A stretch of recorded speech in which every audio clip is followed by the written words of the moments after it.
ಪರೀಕ್ಷೆ ಮಾಡಲಿಕ್ಕೆ ಒಂದು ಸಭೆಯನ್ನು ನಡೆಸಲಿಕ್ಕೆ ಇಲ್ಲಿಗೆ ಬಂದಿದ್ದೇವೆ. ಸಾಮಾನ್ಯವಾಗಿ ಎಲ್ಲ ಬೆಂಗಳೂರಿನಲ್ಲೇ ಬೆಂಗಳೂರು ವಿಭಾಗದ ಸಭೆ ನಡೀತಾ ಇತ್ತು. ನಾನು ಬೆಂಗಳೂರು ಮಾಡೋದು ಬೇಡ, ಈಗಾಗಲೇ ಅಧಿಕಾರಿಗಳ ಹತ್ರ ಕರೆದು ಜಿಲ್ಲಾಧಿಕಾರಿಗಳ ಹತ್ರ ಕರೆದು ಚರ್ಚೆ ಮಾಡಿದ್ದೇನೆ.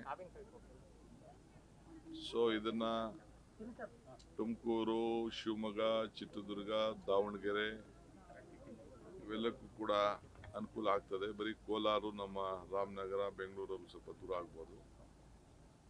ಸೊ ಈ ಭಾಗದಲ್ಲಿ ಮಾಡೋಣ ಅಂತೇಳಿ ಇವತ್ತು ಈ ಭಾಗದಲ್ಲಿ ಸಭೆಯನ್ನು ಇಟ್ಕೊಂಡಿದ್ದೇವೆ. ಸೊ ಕೆಲವು ಜಮೀನಿಗೂ ಕೂಡ ಭೇಟಿಯನ್ನು ಕೊಡ್ತಾ ಇದ್ದೇನೆ.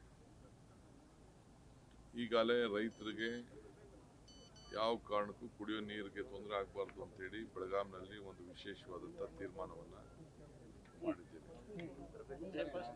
ಆಲ್ಮಟ್ಟಿ ಒಂದು ಬಿಟ್ರೆ ಇನ್ನೆಲ್ಲೂ ಕೂಡ ಇನ್ನ ಒಳ್ಳೆ ವಾತಾವರಣ ಇಲ್ಲ, ಬರ ಹೆಚ್ಚಿಗೆ ಆಗ್ತಾ ಇದೆ. ಈ ಭಾಗದಲ್ಲೂ ಕೂಡ ಬಹಳ ಬರ ಇನ್ನ ನಮಗೆ ಕಾಣ್ತಾ ಇದೆ. ಸೊ ಅದಕ್ಕೆ ಏನು ಮಾಡಬೇಕು ಮುಂಜಾಗ್ರತವಾಗಿ ಅಂತೇಳಿ ಚರ್ಚೆ ಮಾಡಲಿಕ್ಕೆ ಇವತ್ತೆಲ್ಲ ನಮ್ಮ ಜನಪ್ರತಿನಿಧಿಗಳು ಕೂಡ ನಾವೆಲ್ಲ ಆಹ್ವಾನವನ್ನು ಕೊಟ್ಟಿದ್ದೇನೆ. ಅಧಿಕಾರಿಗಳು ಕೂಡ ಮಾಹಿತಿಗಳನ್ನೆಲ್ಲ ಪಡ್ಕೊಂಡಿದ್ದಾರೆ. ಚರ್ಚೆ ಮಾಡಿಬಿಟ್ಟು ನಿಮ್ಮ ಹತ್ರ ಏನು ವಿಚಾರ ತಿಳಿಸ್ಬೇಕು ಅಂತೇಳಿ ತಿಳಿಸ್ತೇನೆ. ನಾಳೆ ಇಲ್ಲಿ ಸುಧಾಕರ್ ಅವರ ನುಡಿ ನಮನ ಕಾರ್ಯಕ್ರಮ ಕೂಡ ನಾನು ಇಟ್ಕೊಂಡಿದ್ದೇನೆ. ನಾಳೆ ಕೂಡ ನಾನು ಇಲ್ಲಿಗೆ ಬರ್ತೇನೆ.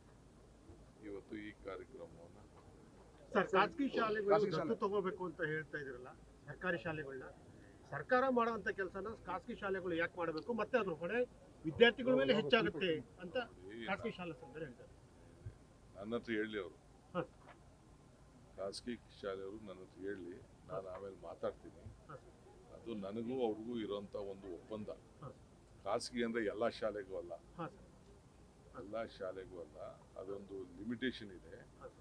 ಕೆಲವು ಒಳ್ಳೊಳ್ಳೆ ಶಾಲೆಗಳು ಹಳ್ಳಿ ಗ್ರಾಮೀಣ ಪ್ರದೇಶದ ಶಾಲೆಗಳಿಗೆ ಅವ್ರ ಮಟ್ಟಕ್ಕೆ ತೆಗೆದುಕೊಂಡು ಹೋಗ್ಬೇಕು. ಸಪೋಸ್ ಯಾವುದೋ ಒಂದು ಬೆಂಗಳೂರಲ್ಲಿ ಶಾಲೆ ಇದೆ, ದೊಡ್ಡ ದೊಡ್ಡ ಶಾಲೆ, ಅನುಕೂಲವಾದ ಶಾಲೆ, ಒಳ್ಳೊಳ್ಳೆ ಫೀಸ್ ತಗೋತಾ ಇದ್ದಾರೆ. ಅಂಥ ಶಾಲೆಗಳು ಗ್ರಾಮೀಣ ಪ್ರದೇಶದ ಮಕ್ಕಳಿಗೆ ಅವ್ರ ಸ್ಟ್ಯಾಂಡರ್ಡ್ಗೆ, ಈಗ ಯಾವುದೋ ಒಂದು ಸ್ಕೂಲಲ್ಲಿ 4-5 ಟೀಚರ್ಸು ಬಾಕಿ ಇರ್ತಾರೆ. ಸೊ ಅಂಥವ್ರಿಗೆ 4-5 ಟೀಚರ್ಸ್ಗೆ ಅವರು ಶಾಲೆಯಿಂದ ಕಳಿಸಿ ಅವ್ರ ಪ್ರಯೋಗ ಮಾಡಿ ಸರ್ಕಾರ ಶಾಲೆಗಳಿಗೆ ತೆಗೆದುಕೊಳ್ಳೋದು. ಸೊ ಅನೇಕ ದೊಡ್ಡ ದೊಡ್ಡ ಬಿಸ್ನೆಸ್ ಮೆನ್ ಇದ್ದಾರೆ. ಒಂದು CSR ಪಾಲಿಸಿ ಮಾಡಿದ್ದೀವಿ. CSR ಪಾಲಿಸಿಲಿ ಏನಿದೆ ಅಂತಂದರೆ, ಅವರು 2% ಹಣ ಸಂಪಾದನೆ ಮಾಡೋ ಹಣನ ಅವರು ತಗೋಬೇಕು ಅಂತ, ಏನು ಅವರು ಖರ್ಚು ಮಾಡಬೇಕು ಅಂತಿದೆ. ಒಂದು ಏನೇನೋ ಕ್ರೈಟೀರಿಯಾ ಇದೆ, ಯಾವುದಾದ್ರು ಕೆಲಸಗಳಿಗೆ ಮಾಡ್ಬೋದು ಅನ್ನೋದು ಕ್ರೈಟೀರಿಯಾ ಇದೆ.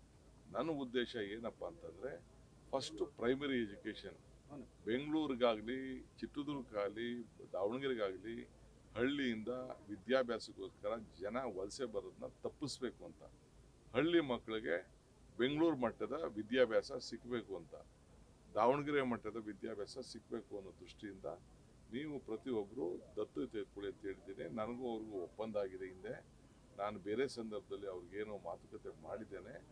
ನೀವು ಒಂದೊಂದು ಏನು ಈಗ ಎಷ್ಟೋ ದೊಡ್ಡ ದೊಡ್ಡ ಸಂಸ್ಥೆಗಳಿದೆ, CBC ಸ್ಕೂಲ್ಗಳಿದೆ, ICSE ಸ್ಕೂಲ್ ಇದೆ, ಅವ್ರ ಮಟ್ಟದ ಒಂದು 4 ಜನ ಮೇಷ್ಟ್ರುಗಳು ಯಾವುದೋ ಸ್ಕೂಲಲ್ಲಿ, ಈಗ ರಘುಮೂರ್ತಿ ಕ್ಷೇತ್ರದಲ್ಲಿ ಯಾವುದೋ ಒಂದು ಮೂಲೆ ಒಂದು ಹಳ್ಳಿ ಇದೆಯಪ್ಪ, ಹಳ್ಳಿಲಿ ಮೇಷ್ಟ್ರು ಇಲ್ಲ ಅಂತ ಒಂದು ಕೊಡ್ತಿದೆ. 50,000 ಮೇಷ್ಟ್ರಿದೆ. ಸರ್ಕಾರ 1,40,000 ರೂಪಾಯಿ ಒಂದು ಮಗುಗೆ ಖರ್ಚು ಮಾಡ್ತಾ ಇದೆ. ಆದರೂ ಕೂಡ ನಾವು ಕ್ವಾಲಿಟಿ ಎಜುಕೇಷನ್ ಮೊದಲಿಂದನೂ ನಾವು ಮಾಡೋಕ್ಕಾಗಲಿಲ್ಲ.